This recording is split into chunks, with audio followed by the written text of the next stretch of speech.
Hey, I'm standing on the Goldsboro Bridge battlefield. This battlefield is located in North Carolina. It was fought December 17th, 1862. What's going to happen here is the goal is to capture this river bridge or railroad bridge that is here at the battlefield. The Union Army is successful in doing that. Foster, who is in command of the Union troops, is going to bring about 10,500 troops from New Bern, North Carolina to this location. He's going to fight along the way. It's called Foster's Raid.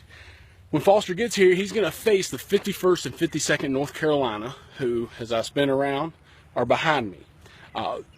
And we're actually kind of standing sort of in the Confederate position, more so than the Union position. But the 51st and 52nd North Carolina are going to be here with about 2,000 troops. So you have an 8,500 troop advantage on the Union side.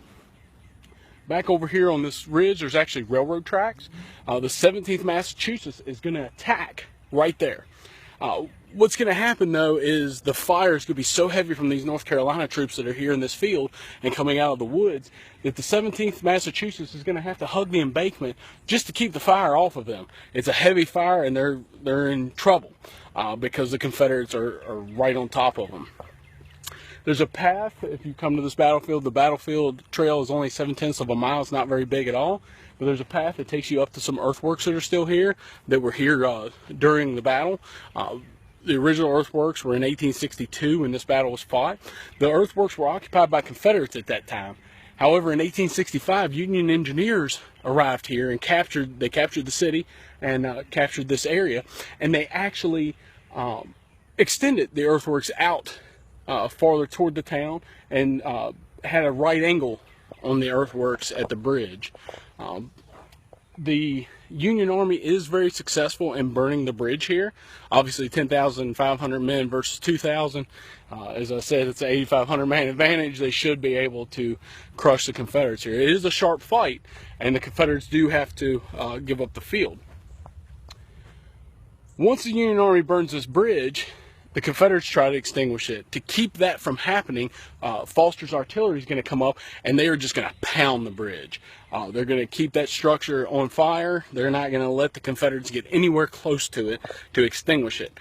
Thus, the bridge is going to burn, and it's going to stop the railroad line. The problem is, in Virginia, during the same time, you've had the Battle of Fredericksburg, unbeknownst to troops here in North Carolina. The Battle of Fredericksburg, huge Confederate victory after wall upon wall of Union soldiers slammed into the Confederates. They were repulsed. It was just a slaughter in Virginia. That is going to make this a empty victory, because within 2 weeks the Confederates are going to come back down here. They're going to rebuild the bridge. After the Union has retreated, they're going to rebuild the bridge, and the railroad line is going to go some more. So it's kind of just an empty battle. A lot of life lost here. But if you look, I mean, this battlefield is still in pretty good shape. This is just a small portion of it. You can see behind me. There's not a whole lot here. Like I said, it's only 7/10 of a mile. But there's some really neat things to see. There's a nice little monument about the battle with a huge American flag out there. There's several signs. Again, the earthworks up here. You can see the location of the bridge. There is a railroad bridge that goes across there now. So it's in the approximate location of the original railroad bridge from the Civil War.